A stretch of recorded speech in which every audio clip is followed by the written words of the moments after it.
لکھا ہوا معاہدہ کیا ہوا ہے، آپ کے دستخط موجود ہیں اور آپ نے اوپن بیلٹ کی حامی بھری، تو آج اس سے آپ فرار کیوں اختیار کر رہے ہیں؟ یہ قوم جاننا چاہتی ہے۔ میثاق جمہوریت میں اتفاق اور اب اوپن بیلٹ سے فرار، شاہ محمود قریشی کا پاکستان پیپلز پارٹی اور نون لیگ پر طنز، بولے پورا ملک جانتا ہے سینٹ الیکشن میں پیسہ چلتا ہے، خرید و فروخت کی منڈی بند ہونی چاہیے، حکومت سپریم کورٹ کا فیصلہ تسلیم کرے گی، پی ڈی ایم کو لانگ مارچ کی کھلی چھٹی دے دی، قانون ہاتھ میں نہ لینے کا انتباہ۔ صدارتی آرڈیننس ایک طرف پاکستان کے آئین پہ بدترین حملہ ہے تو دوسری طرف یہ سپریم کورٹ کی آزادی پر بھی بدترین حملہ ہے۔ حکومت نے آئین پر حملہ کیا، احسن اقبال نے سینٹ الیکشن اوپن بیلٹ صدارتی آرڈیننس کو سپریم کورٹ کی توہین قرار دے دیا، بولے ہمارے ہوتے کوئی آئین سے کھلواڑ نہیں کر سکتا، پیپلز پارٹی بھی برہم۔ شہری رحمان کہتی ہیں جب معاملہ عدالت میں ہے تو آرڈیننس کیسے لایا گیا؟ رضا ربانی کہتے ہیں آرڈیننس بدنیتی پر مبنی ہے، کابینہ کو نابینا قرار دے دیا۔ یہ کابینہ نابینا ہے اور آئین نہیں پڑھ سکتی، کبھی آپ کانسٹیٹیوشنل امینڈمنٹ بل لے آتے ہیں اور کبھی ریفرنس پینڈنگ ہے سپریم کورٹ میں تو آپ پریزیڈنشل آرڈیننس لے آتے ہیں۔ یار کسی ادارے کو تو چھوڑ دو۔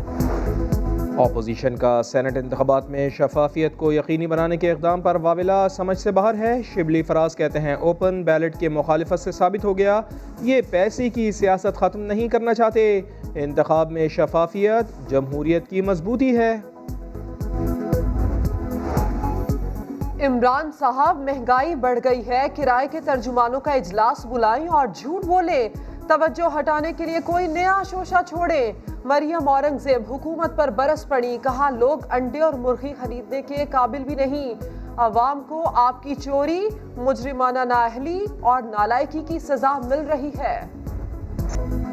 K2 کی چوٹی سر کرنے جانے والے محمد علی ستپارہ کا 2 دن بعد بھی کچھ پتہ نہ چل سکا، 2 ساتھی بھی لاپتہ، پاک فوج کا مشکل ترین ریسکیو آپریشن، -50 درجہ حرارت کا ڈیتھ زون اور 90 کلومیٹر فی گھنٹے کی ہوا، 7000 میٹر سے زائد بلندی پر آرمی ہیلی کاپٹرز تلاش میں مصروف، وزیر اعظم اور آرمی چیف صورتحال سے لمحہ بلمحہ باخبر، صدر مملکت ڈاکٹر عارف الوی بھی کو پہماؤں کی خیریت کے لیے دعا گو۔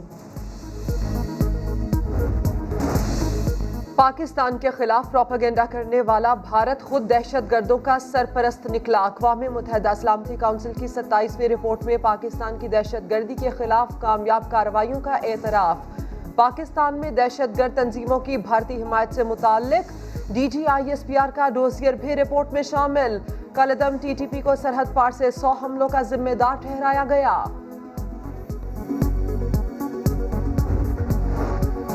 کراچی میں باڈی بلڈر ڈاکوؤں کی فائرنگ سے جاں بحق، فاروق رفیق نے سرجانی ٹاؤن میں واردات کے دوران مرنے سے پہلے ایک ڈاکو کا سر بھی پھاڑ دیا تھا۔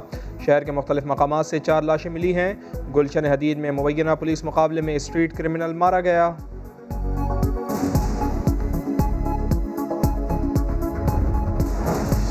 لاہور میں ماضی کے انکاؤنٹر اسپیشلسٹ عابد باکسر کے گھر پر نامعلوم موٹر سائیکل سواروں کی فائرنگ، CCTV فوٹیج سامنے آ گئی، فائرنگ سے دروازہ چھلنی ہو گیا، دیواروں پر بڑے بڑے سوراخ ہو گئے، گھر میں موجود 2 گاڑیوں کو بھی نقصان پہنچا، عابد باکسر کی حملہ آوروں کو دھمکی۔